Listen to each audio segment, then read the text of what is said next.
শহর ডুবে যায়। জানোস তুই কার সামনে দাঁড়ায়?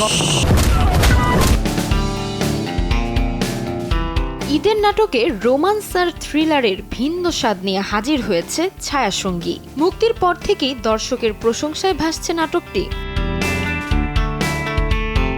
ছায়াসঙ্গী একজন কন্ট্রাক্ট কিলারের গল্প।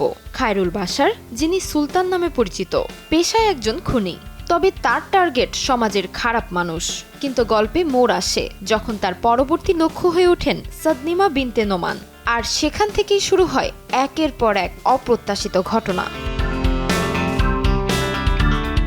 রোমান্টিক থ্রিলার ঘরানার এই নাটকটি নির্মাণ করেছেন সোহেল রাজ। প্রকাশের পর থেকেই দর্শকদের প্রশংসা কুড়াচ্ছে নাটকটি। বিশেষ করে ইউটিউবে মুক্তির পর ইতিবাচক মন্তব্যে ভরে উঠেছে কমেন্ট সেকশন।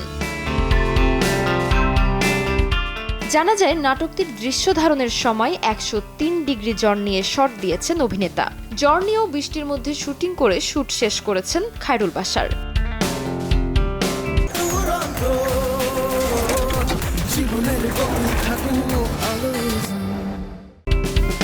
নাটকে রয়েছে অনেক ভালোবেসে শিরোনামের একটি গান। সোমেশ্বর অলির লেখা এই গানের সুর দিয়েছেন সাজিদ সরকার, কণ্ঠ দিয়েছেন নিলয় ও সুস্মিতা আনিস।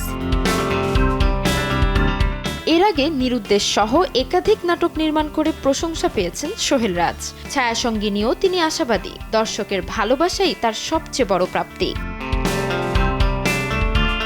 ভিন্নধর্মী গল্প আর অভিনয়ে ছায়াসঙ্গী ইতোমধ্যেই জায়গা করে নিয়েছে দর্শকের মনে। ঈদের এই নাটক কতটা দীর্ঘস্থায়ী প্রভাব ফেলে এখন সেটাই দেখার অপেক্ষা।